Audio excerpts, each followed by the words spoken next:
Welcome, everyone. I'm happy to be here with you this evening, this morning, this afternoon, where we are across the time zones, and bring you greetings to the NACESFL 2019 pre-conference webinar. Before we get started, we do have just a few points of order that we are going to review very quickly. Just as a reminder, we are broadcasting today across 6 different time zones, and while some of you are wrapping up your day, others are just getting started. We'll be together for approximately an hour and a half, and then these materials will be available in our members-only section of the website approximately 1 week from today. You can see that we are starting here at 2 p.m. Eastern Time, but for our friends in Hawaii, it is 9 a.m. for them. Also, you will notice that you do have some webinar controls to take a look at, which we'll see in just a moment. And a reminder that this webinar is being recorded and will be posted on our YouTube channel. Along with all of the materials and agenda and other items will be on our members-only website. Currently, everyone is muted to reduce background noise on the recording, except for our current speaker.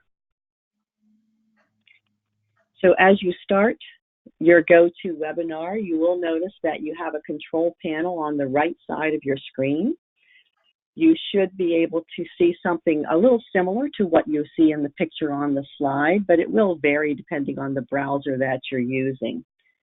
If the control panel has minimized, just look for the Grab tab or the orange button with the white arrow and click on the button to maximize or open up your control panel when you need it. You can use the control panel or the Grab tab to manage your session. From that tab, you can manage your microphone if you're self-muted, if an organizer unmutes you to speak. You also have your audio panel at the top of the control panel that lets you choose between computer audio and phone call to hear the broadcast. If you're having trouble with your headset, you may want to switch back and forth between computer audio as a way to reset your audio. You can also unplug your headset from your computer and then plug it back in to reset your audio. The questions pane at the bottom of the control panel is the place for you to share questions with presenters or with the technology folks working behind the scenes today. Again, we are recording, and so everybody being on mute will facilitate the recording being audible and without any distracting background noise coming through. You might be surprised how very sensitive our mics are. Please do feel free to put any questions you have or comments you have in the questions box today. Also, as a reminder, we do have available a workspace for chatting behind the scenes. This is available at the backchannelchat.com. Our code for today is KBZME. And I will copy and put that into the chat box as well. So with those out of the way, I am going to turn it over now to our president, Ophelia Wade, to begin the broadcast. Well, hello, our dear NACESFL colleagues. On behalf of the NACESFL board, it is a pleasure to extend a very warm and enthusiastic welcome to each one of you for joining us today. We have 26 of you who have made it a priority to join us for the 2019 pre-conference webinar. We're excited also to have with us some of our very most recent members to NACESFL. And we extend a very special welcome to each one of them. NACESFL has welcomed 7 new members this year. These new members are going to be formally introduced prior to our annual meeting in a forthcoming President's Message. So I want you to watch for that. This introduction will help you to become familiar with these new members, which will facilitate your ability to reach out to them during the annual meeting. Because as you know, it is that camaraderie that is so typical of us as an organization, and those opportunities to connect and reconnect through networking opportunities that make our time together at the annual meeting so incredibly enriching for all of us. I want to take the opportunity to acknowledge and thank Lisa Harris, our current president-elect, for all the work that she is doing, the technical support to facilitate our webinar today. Thank you, Lisa. It is one of our goals today and every time that we hold a webinar, understanding that we have limitations because of the format of the webinar, to try to elicit as much participation from you, the members that are attending, and to facilitate interactions with your colleagues. And so we encourage you to use the poll questions and to use the question pane to post your questions and your comments. We also, as Lisa mentioned, encourage you to use the back channel as another format for you to freely interact with your colleagues throughout the webinar. And to help us to get into this more participatory mode, we are going to start with a practice poll question. Lisa will post the question, give us a few minutes to respond, and then she'll share the results of that poll. And the question that we have today also has the purpose of connecting us with today's agenda and the objectives of the meeting. The question is, why are we meeting today, Friday, November 1st? As you can see, you have multiple options, and we want you to check all that apply.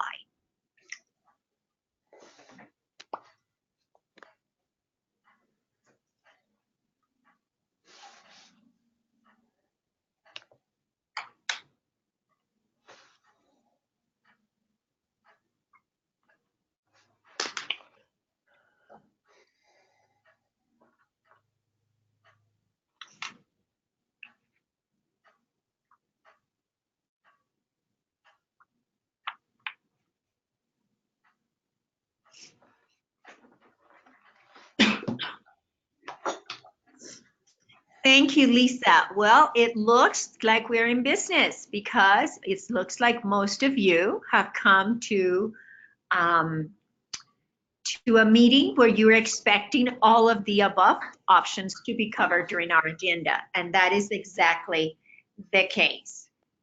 Our purpose for our meeting today, if we can go to the next slide.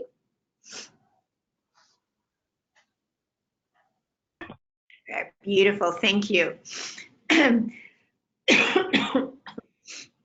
purpose for our meeting today are dual. First is to address the old business and new business items, which will in turn help us to maximize our networking opportunities when we gather in DC, because we will have already taken care of these things. During the old business part of today's agenda, we are going to have the opportunity to hear the officers' reports and the reports from the standing and our current ad hoc committees. During the new business portion of the meeting, we are going to vote on next year's annual meeting dates, and we will vote on the proposed registration fees for next year. I want to again mention to you that a very detailed agenda is available for you in the handout box, as well as the other documents that we are going to be referencing during the meeting and some that we will be voting on. So I encourage you to locate those documents and have them readily accessible to you as a reference throughout the meeting. Great, next. It is always an honor for me to introduce our wonderful board members. Anne-Marie Gunter as our past president, and may I add, mentor extraordinaire. She's been a tremendous support to those of us that have been newer on the board. Lisa Harris, who is our president-elect, and we're very excited that she will be transitioning into the NACESFL presidency just around the corner in January. So we're very excited about that. Debbie Nicholson, our secretary. Kathy Shelton, our technology director, coordinator. I just promoted you, Kathy. Technology coordinator. Alfonso de Torres, our treasurer, and Patrick Wallace, our vice president. I am very confident that all of you, as members, would enthusiastically join me in thanking each of these board members for the incredible behind-the-scenes work that they do with such fervor and dedication on behalf of our members and at our organization. So thank you very much to each one of you. So it is my purpose through the next few minutes as part of the President's report to give an overview of the functions and responsibilities of the board's work and to provide an update on some of the ongoing projects that we oversee. Next. The board's functions and responsibility are really guided and driven by 6 goals.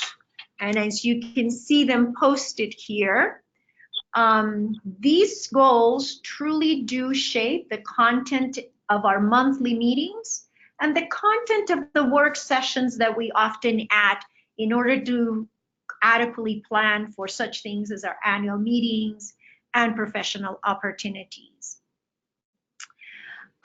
These goals, as you can see here, are always being focused on the organizational goals of NACESFL, responding to and supporting members' needs, broadening the involvement of members through standing committees and ad hoc committees. It has also expanding the frequency and enhancing the quality of our networking opportunities, strengthening our current partnerships, and expanding looking for opportunity to expand partnerships. We realize that our work is very important. It is also very extensive, and that we are most effective when we partner with other organizations that have like missions and goals as NACESFL. Another very substantial responsibility of the board is to nurture those partnerships. And I'd like to discuss or share with you the status of those partnerships at this time.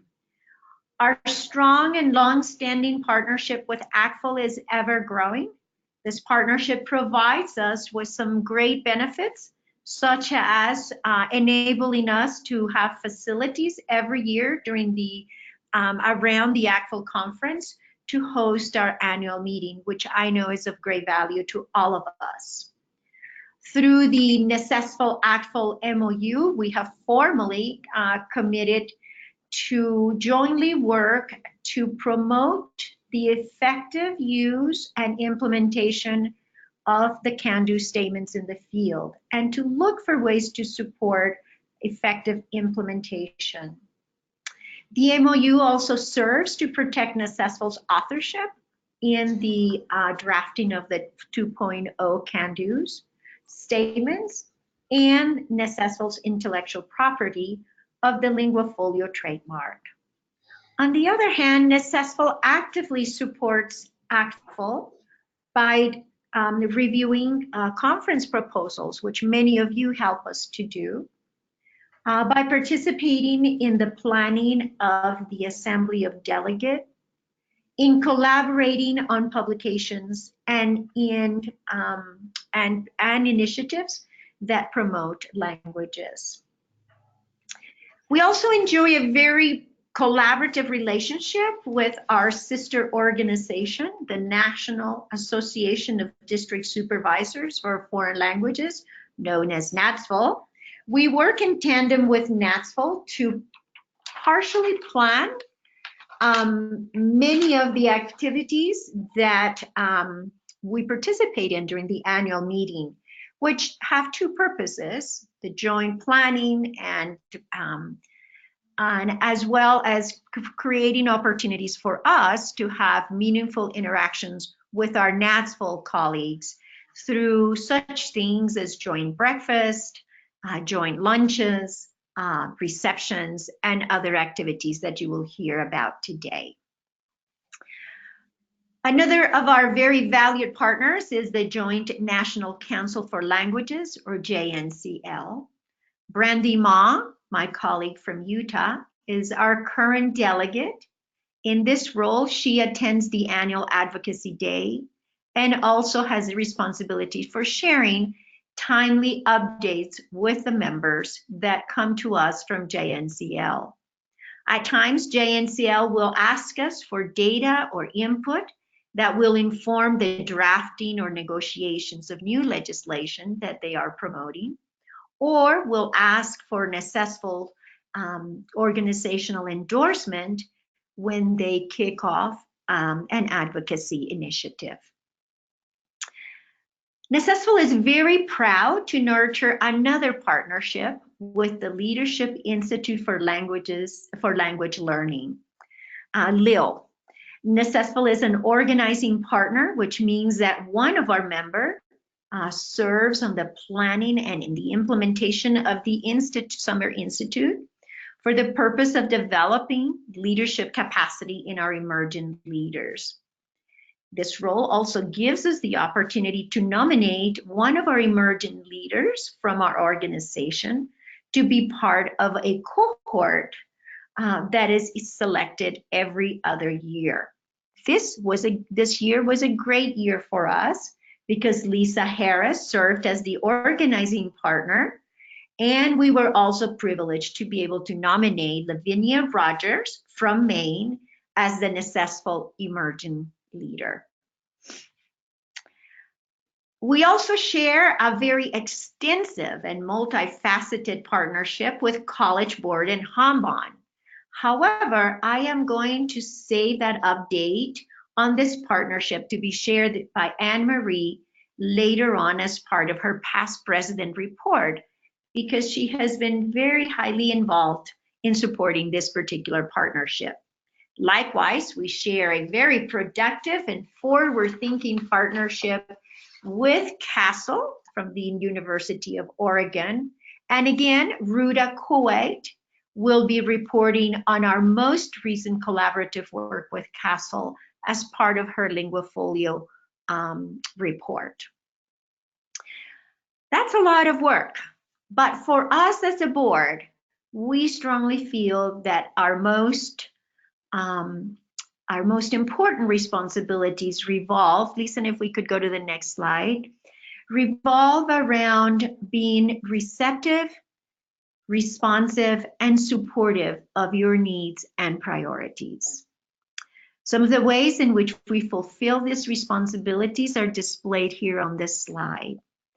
We, for example, have been able in the past 3 years to support 3 of our members to attend the annual meeting by awarding scholarships, and that makes us feel like we are meeting the needs of those members. We seek opportunities to truly showcase the incredible and exceptional work that you do out there in the field. And we take every opportunity to submit letters of support and nominations where there are opportunity for you to receive those well-deserved recognitions and awards. We're always thrilled to welcome new members to our organization and to process those memberships. We've done 7 of them this year, and I know you'll be excited to learn about them soon. We value and truly honor your feedback in our efforts to be more responsive to your needs as we do the planning of the annual meeting and other PD opportunities. And we all hope that as you participate in these activities, that you will see a connection between the feedback that you provide us being reflected in the intentional planning efforts of these activities.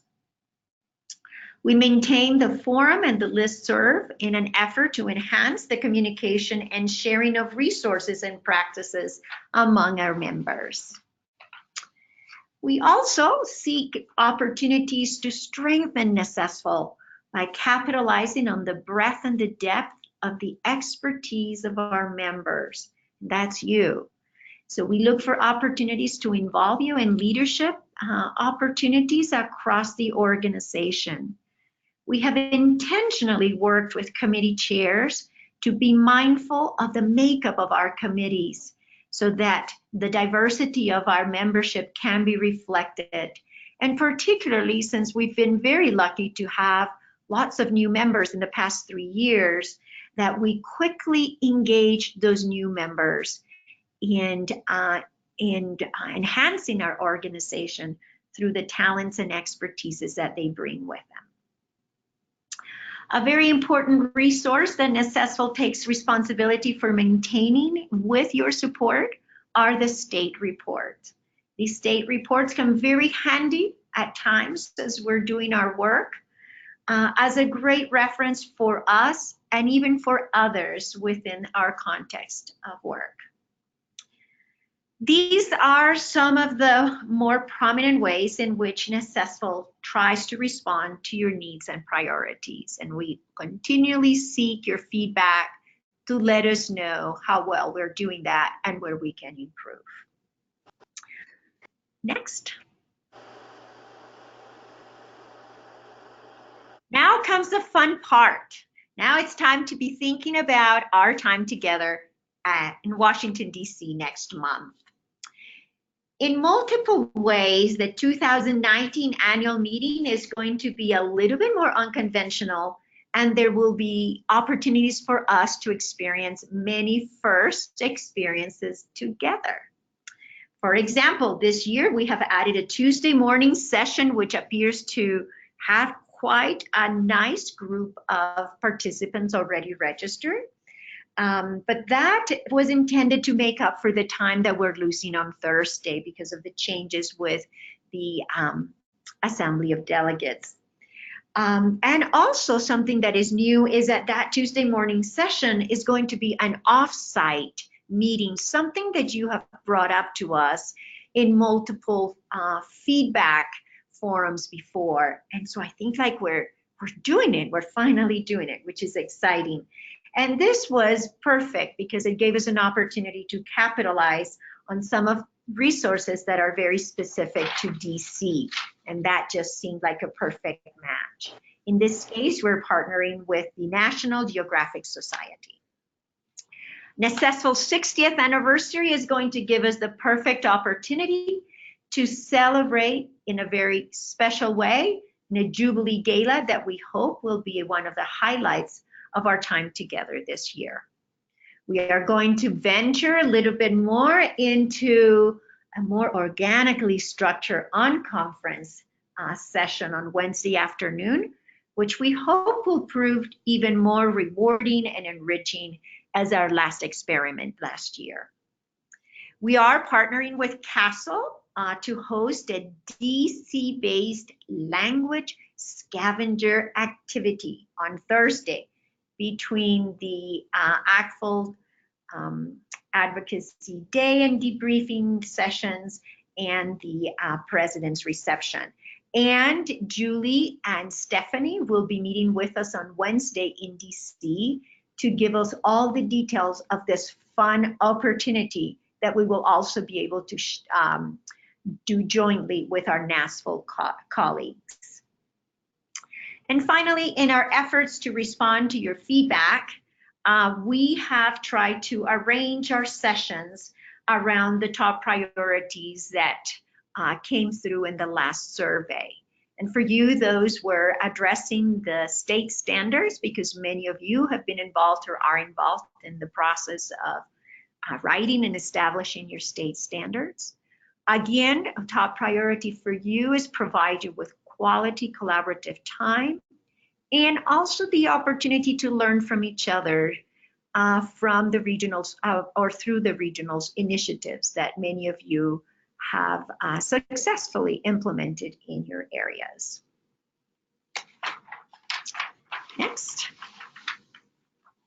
Next. So just a couple of reminders to help you prepare for the annual meeting. Please watch for that email introducing our brand new members, familiarize yourself with them, and then make it a goal to reach out to them. And then the other request that we have is I sent out a Google form asking you to complete those by Monday. That's a request for information from both ACTFL and the National Geographic Society to assist them in finalizing their planning so that they can be better prepared to provide you with quality opportunities when you arrive to participate with them. So at this point, let's move forward with our other officers' reports. We will be hearing from Debbie Nicholson with our secretary's report. Debbie. Okay, good afternoon. Can everyone hear me? Yes. Great. Okay. I'm in a school, so I wasn't sure how clear it would be. But I do have the minutes from our pre-conference meeting last November 2nd, as well as the minutes from the meetings that we had Tuesday and Wednesday and Thursday morning in New Orleans. I believe that those are under the handout section, and it's listed as the official minutes. So we need to give you a few minutes to look over those, see if there are any questions, concerns, or modifications that need made, and to have a motion to accept those with or without modifications, depending as the case may be.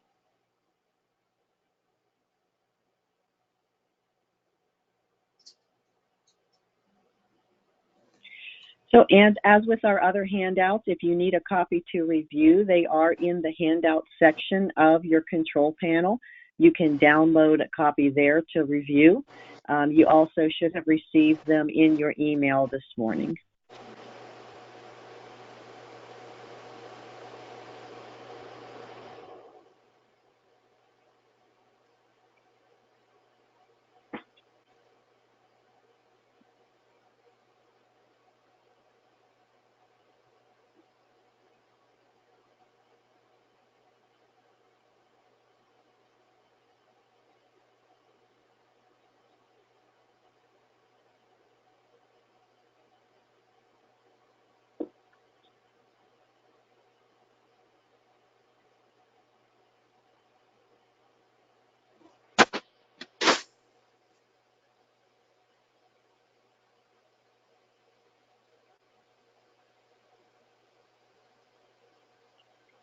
Okay, as you complete your review, if you have finished, we will take motions. If you are on the panelist side, you can put them in the chat box.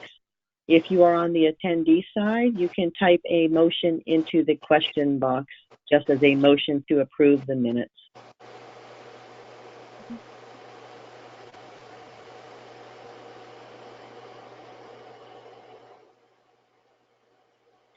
Okay, we do have a motion to approve from Stephanie Call. And it looks like we have a second from Gregory Fulkerson. Okay, so with that, we will open the voting.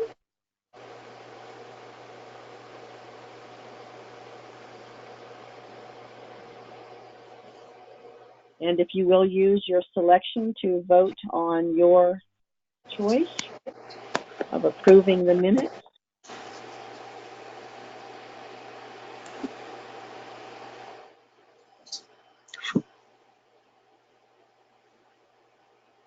And we're just about there. If you are on the panelist side, as you know, you cannot participate in the polls, but you can put your yay or nay in the chat box. And we're at 90%, so we'll give it just another moment.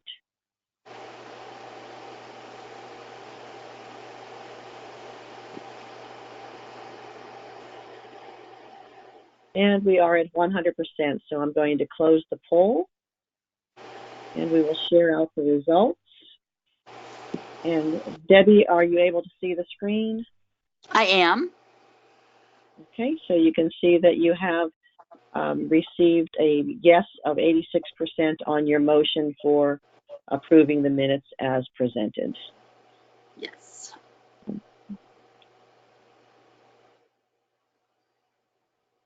Thank you Okay, all. I thank you, appreciate Debbie. that.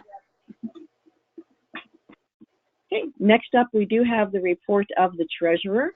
And as many of you already know, our treasurer, Alfonso, is back in a school building, and he is not able to be with us today.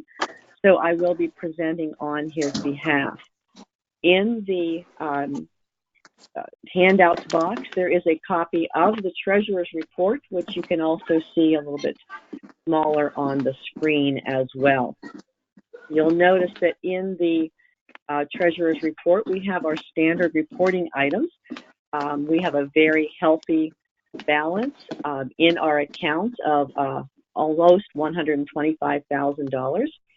A change that you might notice is that normally we operate pretty close to a zero balance, but for this year we did have a little over $8,600 in net income.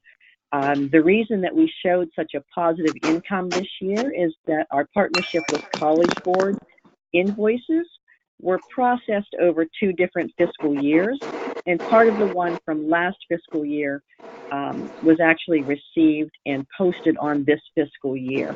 So that does show as a additional income for us this year.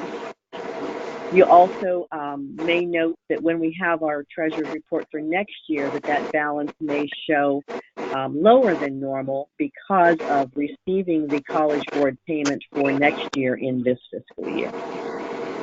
You'll also see that our balance remains very strong in both our checking and our money market accounts, and that we also have a balance of $6,970 in what is called restricted or deferred income. And those are payments that were made for the annual meeting and membership for this year prior to October 1st. So they are deferred income because we won't report on them until the 2019-20 fiscal year. The remainder of our payment categories are listed. As you can see, our major expense is our annual meeting, followed by some expenses to support our projects that we have with our ongoing Linguafolio and Can-Do statements, our Chinese guest teacher contract, our LIL partnership, and our Necessful Actful MOU. So giving a moment to look those over. When you are ready, we will be asking for a motion once again in the same format. You may enter your motion in the chat box if you are a panelist, or in the question box if you are on the attendee side. And so we will be looking for a motion to accept the treasurer's report. And Debbie, I think you might still be unmuted. We have a report of some background noise. If you could check your phone to see if you're on mute or not.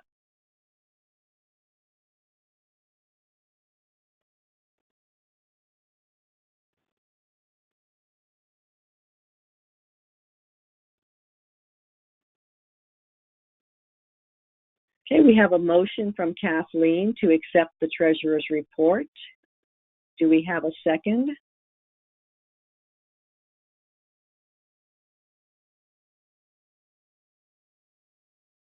And we see a second from Stephanie Call. Thank you for that. So at this point, we will open the poll for the treasurer's report and ask you to select your vote and submit that. And again, for the minutes, those of you on the panelist side can put your approval into the chat box.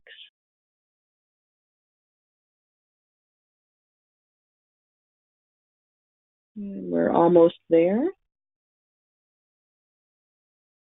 And we are at 100% of voting, so I will close the poll, sharing out the results.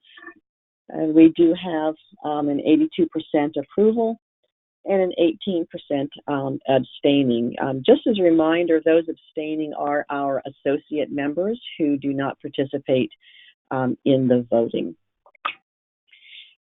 So that is our treasurer's report. Thank you very much for all of your support for that. And we do thank Alfonso for all the hard work he has done this year on the part of maintaining our finances. And with that, we'll turn it over to the next report, which is Kathy Shelton for the technology report.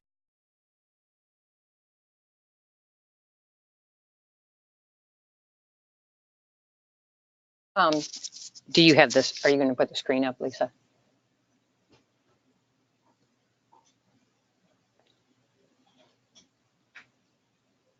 Thank you. You can go ahead with the next slide. I just like to give the analytics for the website. This is through October 30th, so the first 10 months of the year, that we had over 12,500 site visits actually to the NACESFA website. 8,800 of those were first-time visitors. We had over almost 33,000 page views. Most people spent about 1:47 on the site. It's a little bit less than last year. Last year was about 2.5 minutes. And most people check about 2 pages per visit. So I think that's always interesting to see the hits. Go ahead.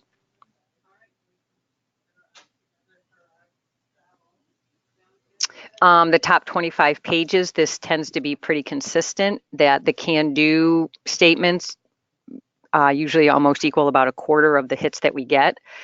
We have the Lingofolio training modules that we moved over from the North Carolina site. Those hit about 11%. So pretty much the can-do related documents equal about 34%.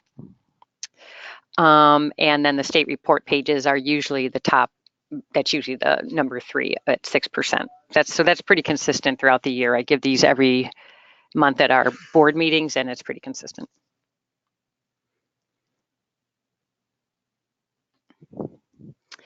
I think it's interesting to see the countries that everyone comes through. U.S. obviously is first, but Philippines seem to have a high interest in our website. And then you can see the other countries that come in. Some of these may be robots, as we tend to get about, I don't know, 15 or 20 new people requesting membership to the website every day. Go ahead. And this is just my last slide. Just a reminder that if you have a question that requires a lot of different answers, just for efficiency's sake and for the archives, that we ask that you put it in the forum. If you put it in the forum, and usually I get an automated request, or I'm sorry, an automated notation that you put it in the forum. If you put something in the forum and it doesn't go out, just shoot me an email really fast and I'll double check to see if maybe it went into my spam. And then the last thing, as always, is that if you could send me a headshot, I would appreciate it. We're actually pretty good. We're only down to 18 phantoms on the site. So during the meeting, we may hunt you down to do some headshots during the annual meeting. So if you click the map on the front page, your state will pop up. And if I don't have a picture of you, or if you'd like a new picture, just send it to me. And that's it. Thank you. Okay. Thank you, Kathy. So I get to present another report for you, the report of the president-elect, and I really just have a very brief report. I want to report on just the sessions that we hope that many of you will be able to attend that are being sponsored and led by our NACESFL members. On Friday, November 22nd, we have 2 scheduled Lead with NACESFL sessions that you can see on the screen. We have a session that will be led by Lynn Fulton and Gregory Fulkerson from Delaware. And then we have a session that will be a 4-state session with Anne Marie Gunter, Wendy Stevens, Patrick Wallace, and myself. And then our 3rd Lead with NACESFL session will take place on Saturday. So Saturday morning, we have one that again is being led by our Delaware group, Gregory Fulkerson, along with 3 other co-presenters. We do have some other sessions at ACTFL that will be led by NACESFL members, but they were not categorized as Lead with NACESFL sessions. And you can see the list of sessions that we know about on our annual meeting site on our webpage. And if you know of others, please do share them with the group when we get to DC so that we can support your sessions as well. And with that, I will turn it over to Anne Marie for the report of the past president. Thank you, Lisa. On the first slide there,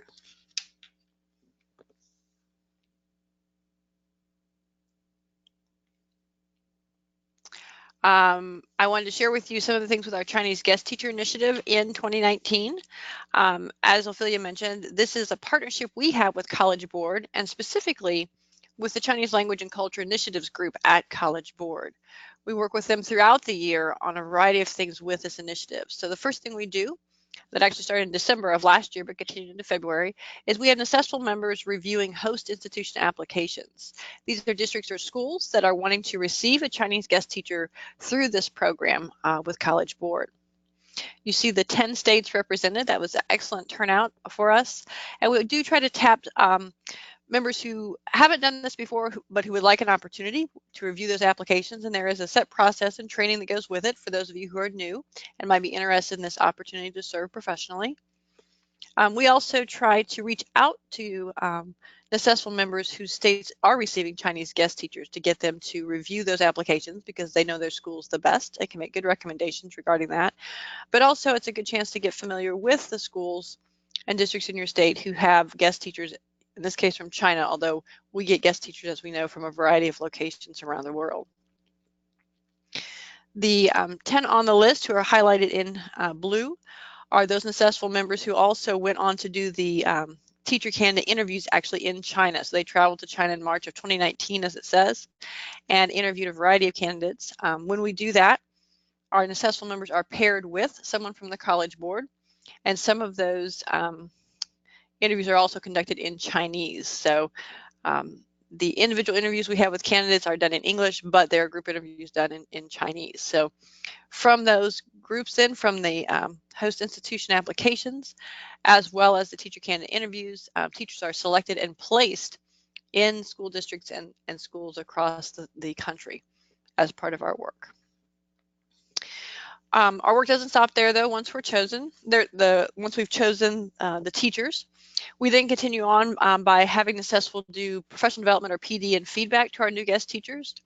That's in 2 phases. The first is online, and that starts in April when the teachers are actually still in China and continues through June. We have our Teaching in America series, which is 2 separate broadcasts that talks about education and culture in the United States, and specifically what you can expect in world language education here. You see the list of folks from across the country who were involved in that, and this is another opportunity to get involved if you haven't been in the past. This involves doing an online presentation, much like we're doing today. We do have those materials created. And we do, in addition to 2 broadcasts with the teachers, we also do a host institution broadcast that is actually repeated. The second phase of this work is face-to-face training that happens in July. And this is a series of guest teacher training materials that we do, these face-to-face presentations with the teachers who have now arrived in the U.S. and are about to continue on to their placements in the various states. This is an opportunity to do things like a third language teaching demonstration to show them what it means to stay in the target language 90% of the time or more when you're teaching. We talk about professionalism, and we talk about things like teacher evaluation and can-do statements. That is done, by the way, usually at the University of California, Los Angeles or UCLA campus. That's why their symbol is there. And then all of the materials from this professional development that we provide is actually posted publicly on our Visiting Teacher Program page on the Necessful website under Resources. There you see the direct link. Anyone can access those materials and use them directly or adapt them for their purposes in professional development. You see a small screenshot on the right-hand side of that shows you, again, those Visiting Teacher modules, the Teaching in America series, and then the guest teacher training materials that are provided face-to-face. So please take advantage of all of those materials to use in your work with teachers, whether they're coming from China or any place else. And consider serving Necessful in this way and becoming part of the Chinese Guest Teacher Initiative. In addition to this partnership, we also actually have a contract with College Board to provide this kind of support. So this is one way that we do a lot of outreach and also fund some of the things that we do at our annual meeting as part of this. On the next couple of slides, I want to share with you what we've done with professional development for our members and for ourselves this year internally. One of the roles of the past president is, in fact, to be over professional development for our organization. And so this year we had two main things we did. First, we had our Necessful Cafes. These are informal conversations. We use the GoToWebinar broadcast that we're using here today, but everyone is unmuted, and we actually have a Necessful Cafe Notes Google Doc, as you can see there. These are done usually on Fridays with 1 to 2 facilitators. The facilitators choose the topic they want to share about and just kind of lead the conversation. They don't do a formal presentation or anything. So this year we had 5 different ones. As you can see, we had one on Indigenous languages, one on teacher supply and demand, one on the why behind interpersonal and presentational communication for classical languages, one on less commonly taught languages. And then for our August one, we changed it up a bit. And we decided to make it a Necessful Cafe, but it's actually a continuation of the experimental unconference sessions we started last year, our 2018 annual meeting, to look at the topic of K-20 articulation. So those were our Necessful Cafes for this year. On the next slide, you see the other kind of PD we do throughout the year, which is our seasonal webinars. In the spring, we had Stephanie Call leading one on work-based language initiatives. And this fall, not too long ago, in fact, we had one with researchers from Georgetown University and the University of North Carolina, Charlotte on the Seal of Biliteracy research that is ongoing throughout the country. If you want to access the materials from the seasonal PD webinars, those are available in the members only space on our website, as you see there with the screenshot.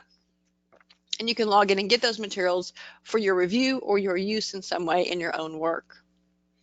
I'd like to thank all of the people whose names you've just seen on the screens for participating in the College Board Chinese Guest Teacher Initiative, as well as our professional development.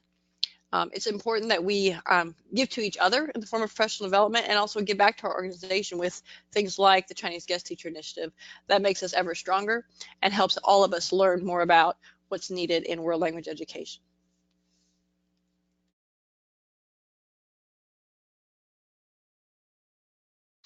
So good afternoon, everyone. This is Patrick Wallace. I think you can hear me okay. I'm coming to you live from a very sunny but chilly Atlanta. I hope that wherever you are, you have some good weather. I'm going to just, as it's been a delight again to serve for the second year now as your vice president, and then to organize and work with my companion, I guess, on the NADSFL side, Miss Mara Kobe from Charlotte Mecklenburg, on our sponsorship for this coming conference. And I'm delighted to say that we have an incredible amount of conference supporters now. We have 7 that are entering at the distinguished level, which means at least around a $5,000 commitment, and several at the superior and advanced levels as well. So our conference will be well funded this year, which we're excited about, and will enable us to do some great things. We will have a couple of highlights here that I've mentioned. One is the Wednesday breakfast will be co-sponsored by Language Testing International and Mango Languages. Our Supervisor of the Year luncheon will be sponsored this year by Carnegie Learning. We'll also have a Wednesday night reception, which this year will be done via Pandi Education. They're stepping in there as a new one, so we're excited to have them, and more information will be coming about that.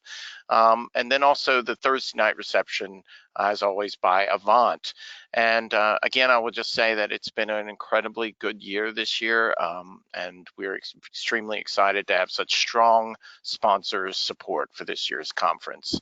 On the next slide, there's a little information about the Thursday night that I got from David recently, who is, of course, working with Avant, and he has, and there's the info which will take place on 6:30 p.m. on Thursday the 21st. We'll be going to the Newseum is how it's called, and it's in New York, in Washington, D.C. There is a YouTube link that he sent, and I will drop that into the chat box so you can view it. But it looks to be really an interesting event. And one thing that is also both, I guess, a little bit sad is that this museum will be closing at the end of 2019. So we'll actually be able to see it before it closes, and at least we will say we've had that experience, because I think it is, if you watch that video, again, I'll put it in the chat box, it's kind of an interesting scenario. So again, overall, I'm looking forward to a wonderful conference, looking forward to seeing many of you again here in just like 16 short days. So that's exciting. I can tell you that both on the NATSville and Necessville side, we've been working really hard to put things and get everything together. You know, in our programs, you'll see their ads, you'll also see their booth numbers, and we encourage you to visit our sponsors at the ACTFL conference if you're staying for that afterwards. Certainly they will be speaking to us as a group during Wednesday primarily, because Thursday is a little bit different this year, but definitely you will see these sponsors again on Wednesday as they come in to share a few quick words with all of you. Again, it's been a pleasure serving as your vice president this year. Excited to see you all again very shortly. Thank you, Patrick, for your great efforts this year to secure those excellent sponsorships to make our annual meeting even more productive for us. We're going to pause here for a moment before we move on to the standing and ad hoc committee reports to give you a chance to reflect on all this information that the officers have provided through their reports, and let you write any comments or questions that you may have at this point before we move forward with the next part of the agenda.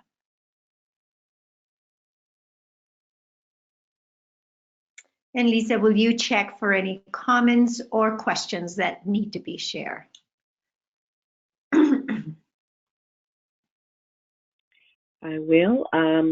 I see a question in the chat box asking, how should women dress for Tuesday evenings?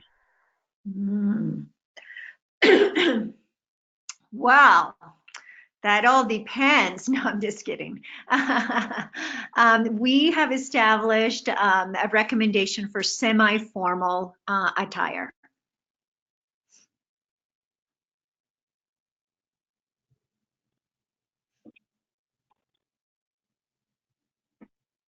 Okay, and I'm not seeing any other questions at this time. Great, thank you, Lisa. Well, we're now ready if we can go to the next slide.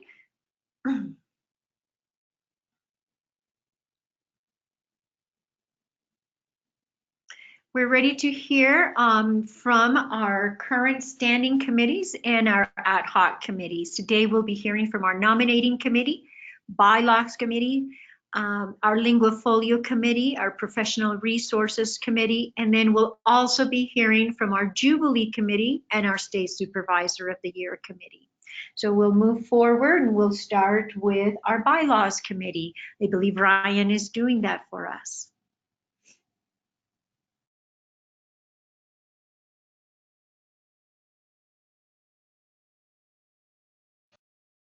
Hi, everyone, and thank you all for putting on this meeting and all the hard work that's gone into it.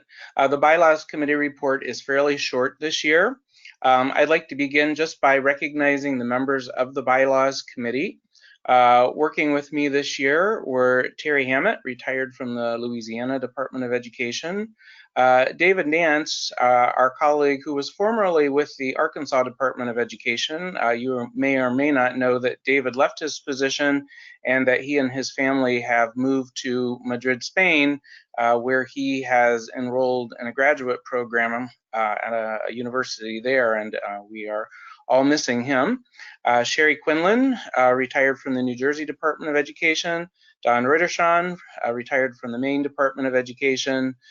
Duarte Silva, retired from California at Stanford University. And I have had the pleasure of serving as your chair for that committee. Next slide, please.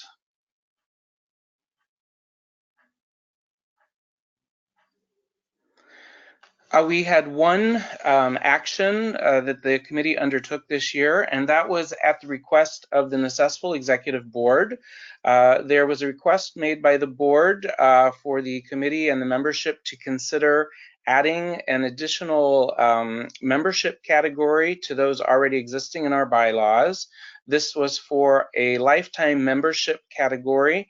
And this category was envisioned to be able to recognize those members for their exceptional long-time service and their dedication to the organization.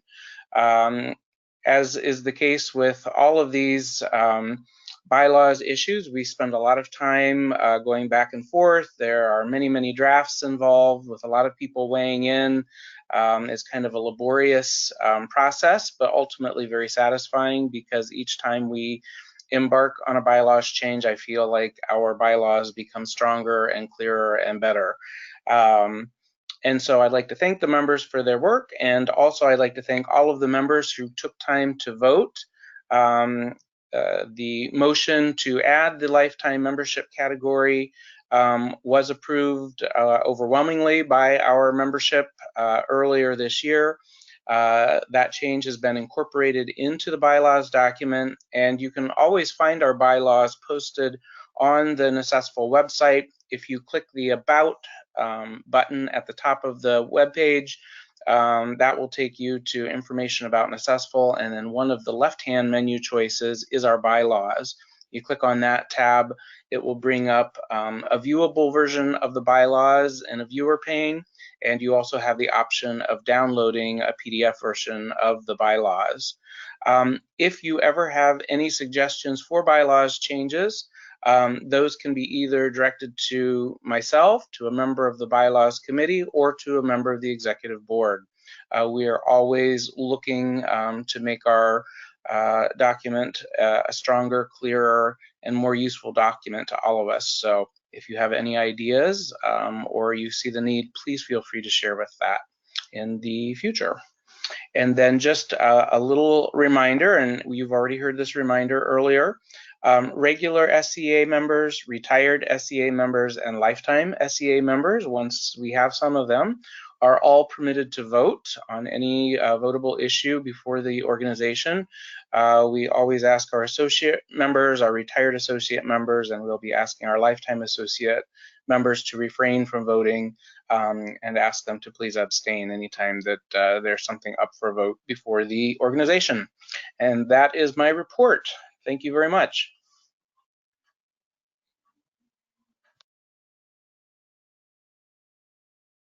Okay. I'm happy to be able to speak to you about our upcoming Jubilee celebration that will take place in DC on Tuesday Tuesday evening, November 19th, at the Mexican Cultural Institute of Washington, D.C., which is located on 16th Street, just 2 miles, I think, away from where we will be at the Convention Center and Meeting Hotel. And as Ophelia has already shared with you, the dress for the evening is semi-formal. This will give us an elegant evening to celebrate and enjoy Necessful's 60 years of successful leadership. And I think what you will thoroughly enjoy yourselves, because we have a lot of wonderful things planned for the evening. It is not too late to sign up if you have not already done so. So I look forward to seeing you all and celebrating with you all in DC at our 60th Jubilee Gala on November the 19th.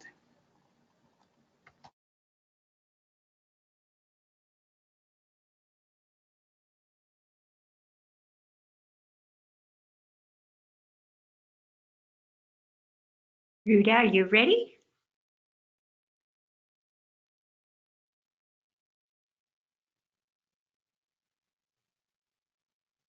Ruta, will you be sure that you are not muted?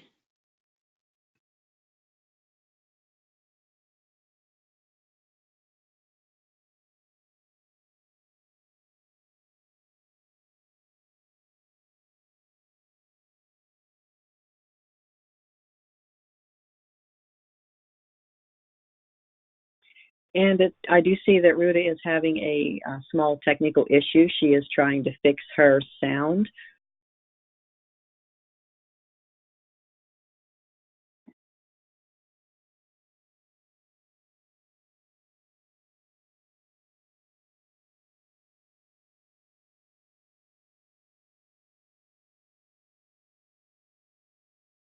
And Ruta, it looks like you might need to reset your audio. You are not showing up for us for that. You might need to click over to the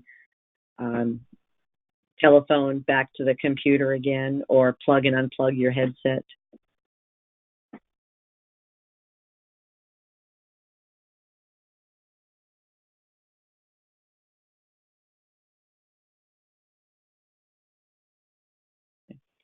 And Ryan, if Ruta is not able, can you go ahead and get started for her? Is there, would you be able to share some information about the committee? Yes, while we're waiting on Ruta, I'd be happy to jump in. First of all, I know Ruta wanted to thank all of the members of the committee for their participation. You can see all of the members pictured. This is a robust working community, if you will, and we do feel like a community or a Linguafolio family. We meet minimally once a month, and sometimes more often than that as the work, the continuing work on Linguafolio demands. So just a heartfelt thank you to all of the members of the committee for your efforts over the course of the year. We don't say it nearly enough, but you are so appreciated, and the time that you give is truly remarkable. So thank you. All right, next slide.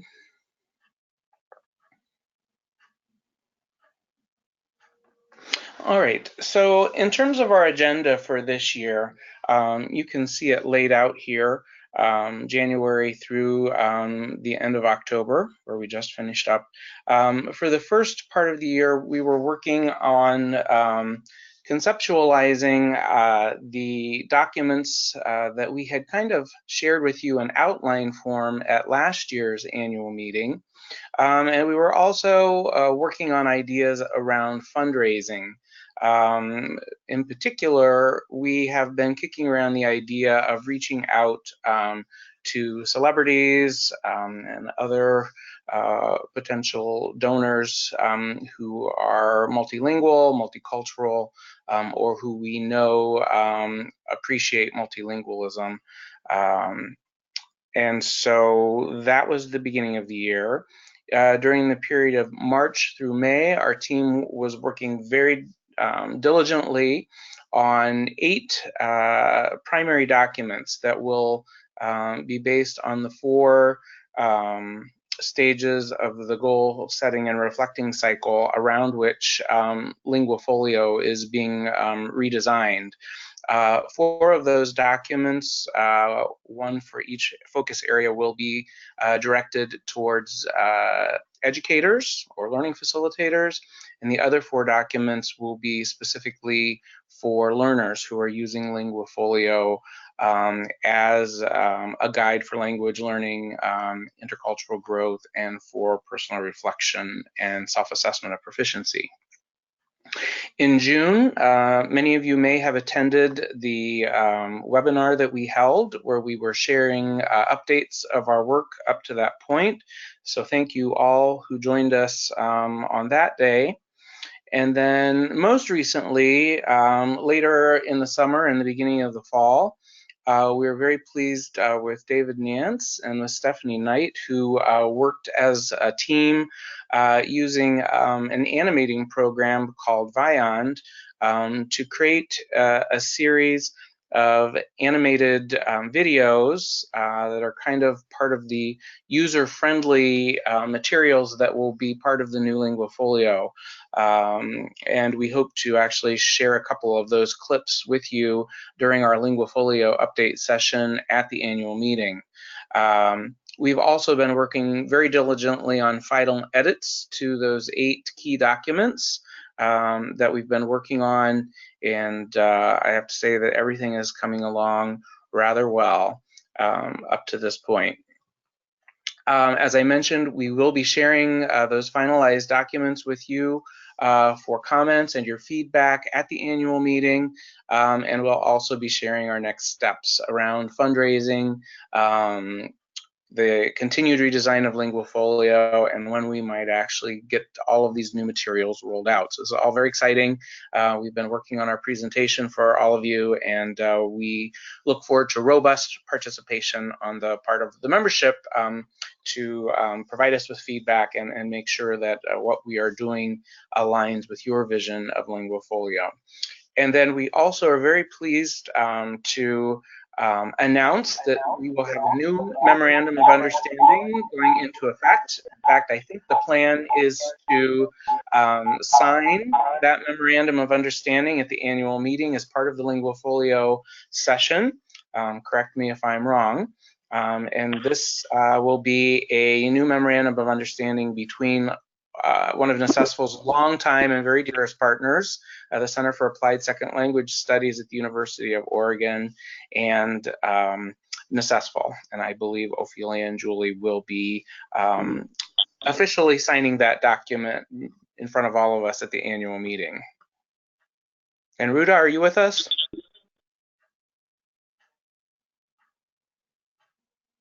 I guess Ruta is still having some sound issues. All right, is that our last slide? Yes, it is. Mm-hmm. All right, I'm sorry that Ruta wasn't able to join us. I know she was prepared to give that presentation, but I was happy to jump in and just thank you all on behalf of the Linguafolio Committee for your continuing support. And thank you, Ryan, for stepping in to assist us today. No problem. Thank you. And next we have our Professional Resource Committee with Ursula. Hello, everyone. I hope you're doing well. And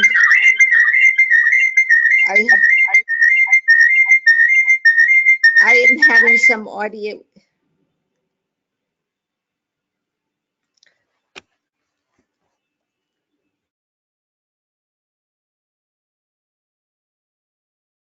Hello, I hope you're able to hear me. I've been having some audio issues as well and have actually gone to the phone connection, which clearly gave a lot of feedback. So I'm not sure that you're able to hear me.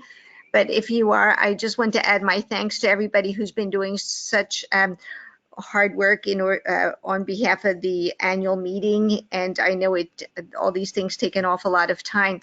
And then two, I wanted to thank the committee members who continue to stand by this committee, Pam Delfas, Christina Ladas, and Erin Papa, and then Tony Thiessen and Marilyn Gonerman-Torshin as well. So if you would go to the next slide, that would be really helpful. Okay, so this report is a little bit like the Groundhog Day movie in that we have not had many submissions. In fact, there's one new submission that was added.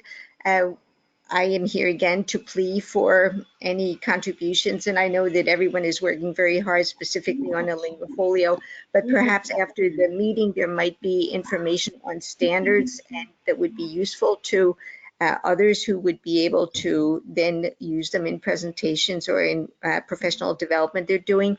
So perhaps as you go through the meeting coming couple of weeks, you could think about what you would be useful for sharing with others. And if you look at the bottom of the slide there, this is where the submissions would go. And I actually submitted an activity only as a sample that I think we hold ourselves to terribly high standards, and maybe we're letting the perfect get in way of the good. And anyone who is able to access anything that you have submitted would be very grateful for it. I think on the next slide, actually, I have some samples of what was included and also the list of options that had initially been decided upon for the Professional Resources Committee. And I think specifically at this point in time, we would look at the K-16 standards and proficiency program based design. I know there's been a lot of discussion about assessments in connections with the seal of biliteracy and also with the Linguafolio. And I am sure that everyone has something that they could contribute. Could you go to the next slide, please? Okay, well, thank you. I did not include them. I thought I had included the samples from the activity, but please consider making submissions to the Google Docs down below.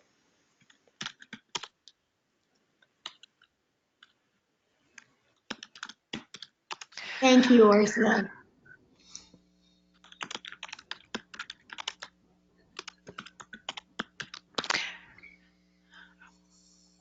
Okay, This is Anne Marie again to share with you a little bit about our nominating committee. Another responsibility of the past president is to, in fact, assemble a nominating committee to create a slate of officers for the coming terms. And so this is our nominating committee members you see here on the screen. I'd like to recognize our associate members, Aaron Papa from Rhode Island and Duarte Silva from California, as well as our regular members, Dessa Dawson from Oklahoma and Ryan Words from Ohio, who served on this committee. This committee started their work in April of this year, and by virtue of our bylaws, we are charged with assessing the open leadership positions on the Nacessville Executive Board, vetting potential candidates for them, and then creating a slate of officers for you to vote on for our leadership for the next 2 years. Our executive board members do in fact have 2-year terms, and they can serve 2 2-year terms in most positions. We also have the presidential track, which begins with a 2-year term as president-elect, then 2 years as president and 2 years as past president. So on the next slide, you'll see the slate of officers that was assembled for 2020 and 2021. Our years, as was mentioned before, are run by calendar year, not academic year. So these officers, if elected, would take up their positions on January 1st of 2020 and continue through December 31st of 2021. As you know, Ophelia Wade will become our past president, having served 2 years now as president, and then Lisa Harris will become our president. Patrick Wallace has agreed to move from vice president into the presidential track and become president-elect. And then we have some other folks who stepped into the position, although our technology coordinator, Kathy Shelton, is staying for her 2nd term. We also have Stephanie Call coming in as secretary, Brandy Mao coming in as treasurer, and Kathleen Skinner coming in as vice president. This is just a reminder too, please vote on our slate of officers by November 19th at 3 p.m. Eastern. Of course, that we will all be together, hopefully in Washington, D.C. at that point. All regular and retired regular members do vote, and you see the steps here to get to the ballot, which were also shared in email and for us. So just go to that member login on the Nacessville website, into the member dashboard, choose poll and vote, review that slate of officers, and you can click participate under action and vote for or against the slate, and then submit and log out. It's as simple as that. And like I said, voting is open until November 19th at 3 p.m. Thank you.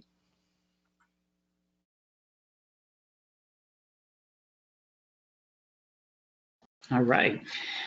I have had the honor to serve as the chair of the State Supervisor of the Year Committee this year. And I want to first start off by thanking the members of the committee who have reviewed and evaluated nomination materials. So thank you very much to Helga Fastiano, retired from North Carolina, our 2017 State Supervisor of the Year. Also to Brandon Locke from Alaska, who is our associate member, and to Kathleen Skinner from Oklahoma.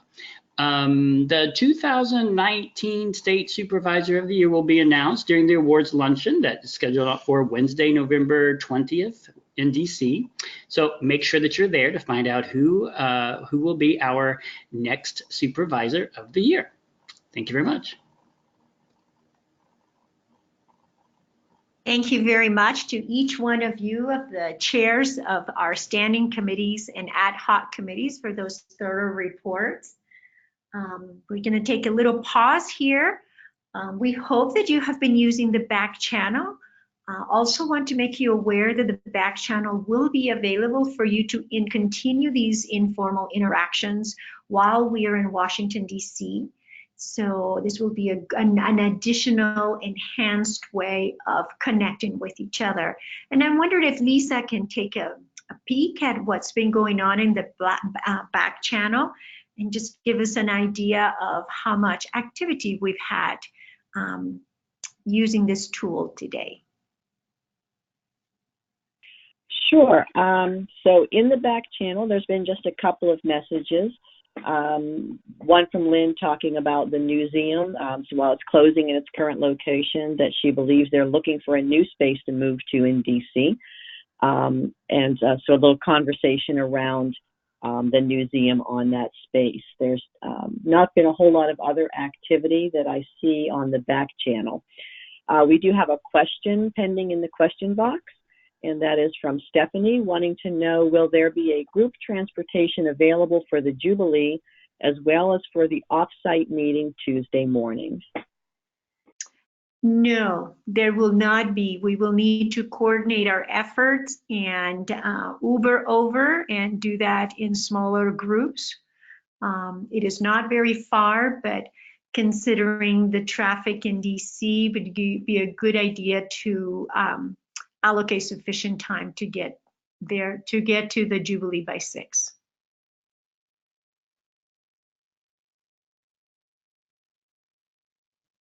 Any other questions at this point? Okay, that's all I see in the question box. Great. Well, we are now ready to move into the new business portion of our meeting. And we will start, if we can go to the next slide. The first item of business for us to take care is the vote on our meeting dates for the following year. We will need to have a motion and a second prior to doing the voting. But if Lisa can go to the next slide and can show us the actual dates that are proposed for next year's annual meeting. And the dates are November 17th through the 19th, 2020 in beautiful and charming San Antonio, Texas. So if we could have a motion and a second to approve or reject, abstain this motion.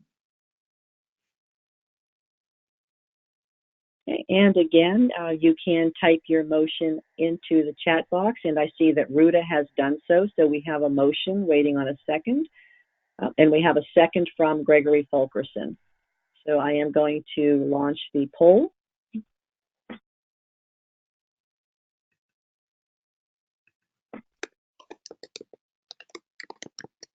And it looks like voting is very quickly tabbing up, just about there. And we have completed our 100%, so we will close and share the results. So 70 of you have approved, no denials, and 30% have abstained. So it looks like we will see each other 2020, November 17th, 19th in beautiful San Antonio. Thank you very much. The next portion of this new business, it has to do with our proposed dues, and I'll let Lisa go over that proposal with us. Okay, and once again, on behalf of our treasurer, Alfonso, he has proposed that there be no change in our dues and registration fees for the 2020 year. And so our motion that we would like to hear would be a motion to accept the recommendation that dues and registration fees remain the same. So if we have a motion from anyone.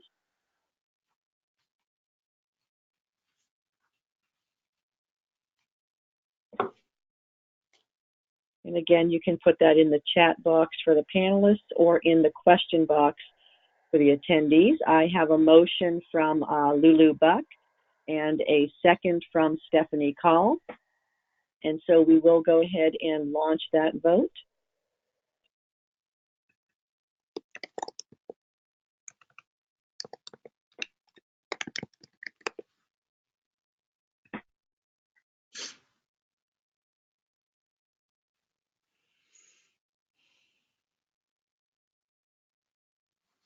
And we're just about there.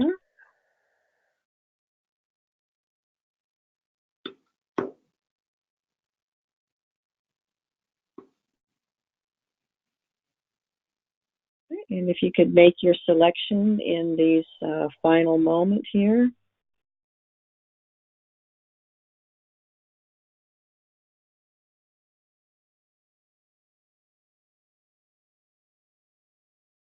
Okay, and we're going to go ahead and close out the vote. And as you can see, all of those who voted were in favor of the motion to keep dues and registration fees the same for 2020, with the remainder abstaining. So thank you very much for your participation in this vote, and we will share this information with our treasurer as well.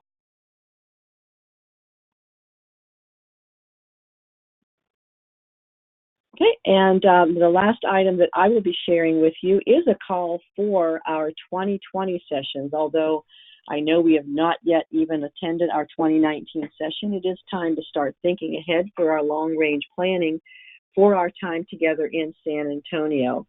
The submissions will open on November the 4th, and they will be accepted through January the 10th. And for our newer members who do not yet know about Lead with Nacessful, and as a reminder to our veteran members, we do ask that when you submit a proposal that you title your session Lead with Nacessful, followed by the rest of your title. This way we can collect all of our sessions together in one spot, advertise them as a group, and it also helps with the reviewing of the session proposals when it is indicated that they are a Lead with Nacessful session. So again, we will be together in San Antonio, Texas, beginning November 20th, 2020 for the actual convention. Their pre-conference, pre-convention workshops begin on the 19th. And the proposals will open on November 4th. So please do consider submitting a proposal as a Lead with Nacessful session.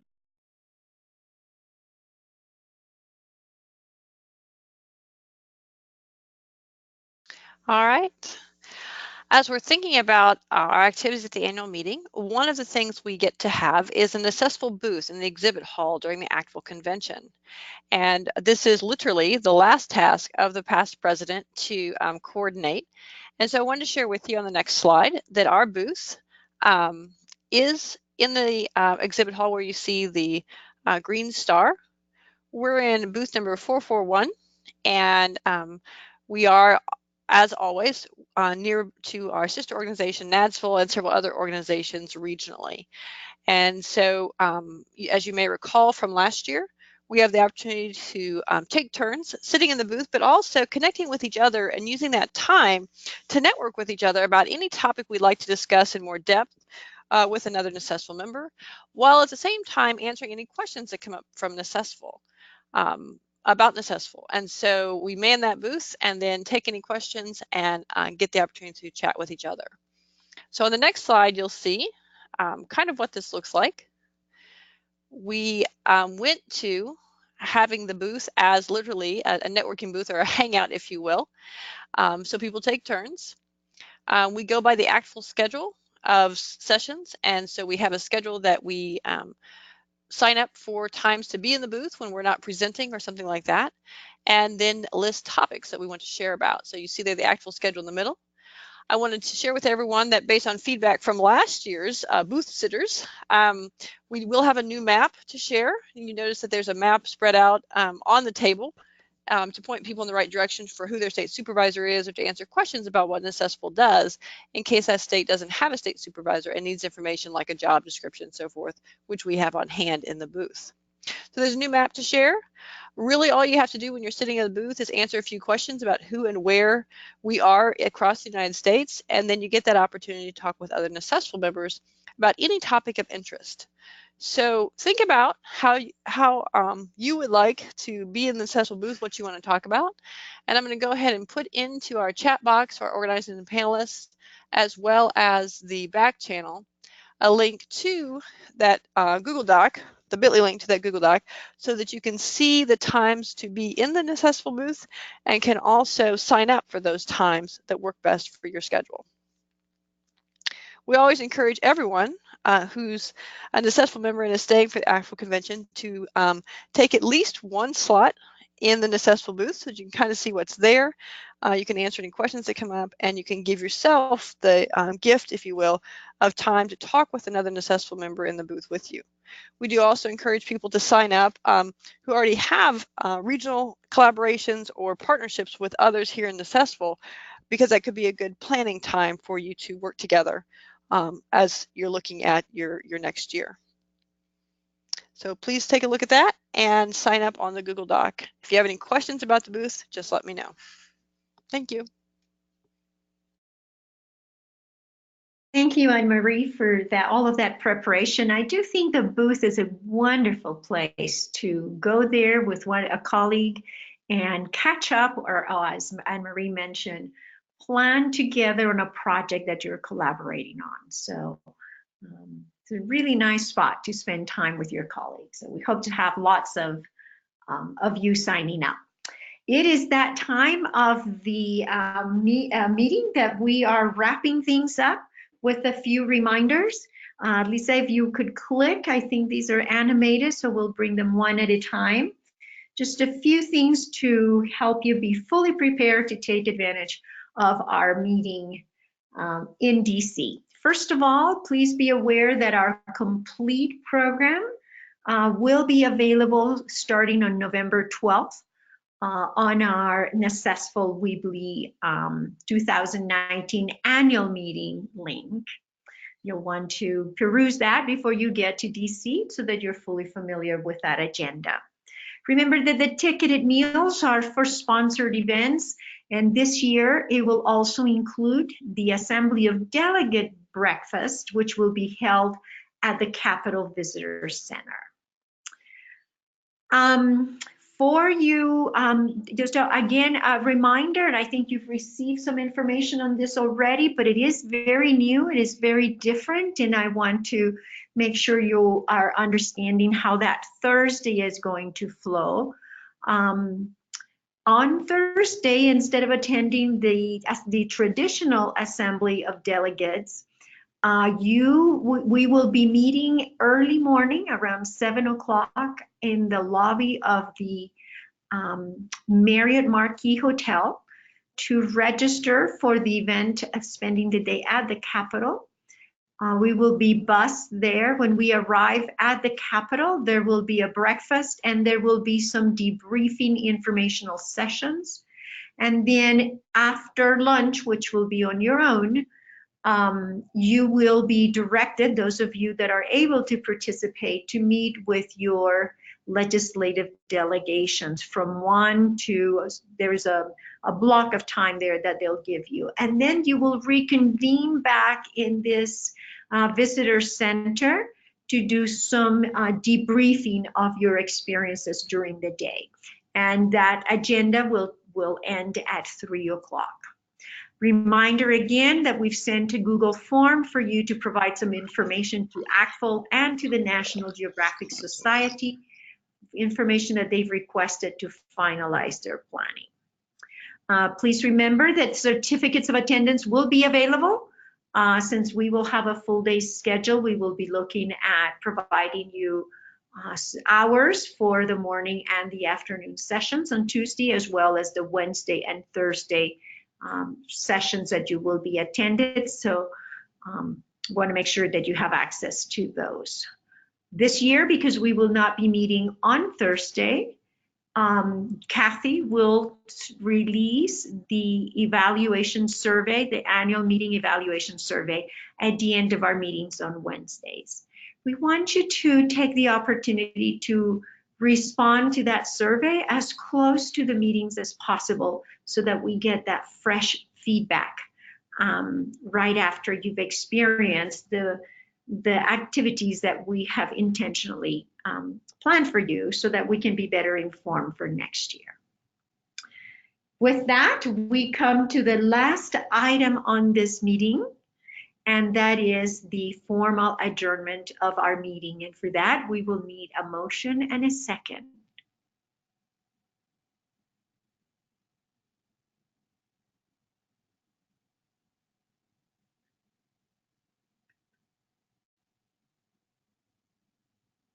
We have a motion to adjourn from Gregory Fulkerson and a second from Ryan Wirtz. So we will launch the vote.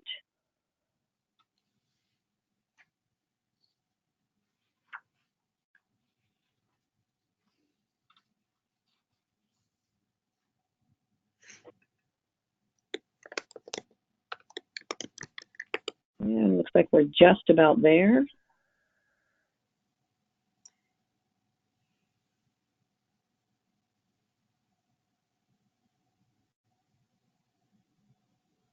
We'll give it about another 2 seconds and we will go ahead and close the vote. And as you can see, we have a approved motion to adjourn. Great. Well, thank you, Lisa. If you can just have that next slide. We thank you very much for being with us today. It is time to say goodbye, but may the good winds be behind you and lead you to Washington, D.C., where we are excited to welcome you and share many of these new experiences that we've talked about that are awaiting for us during the 2019 annual meeting this year. Until then, be safe and thank you again.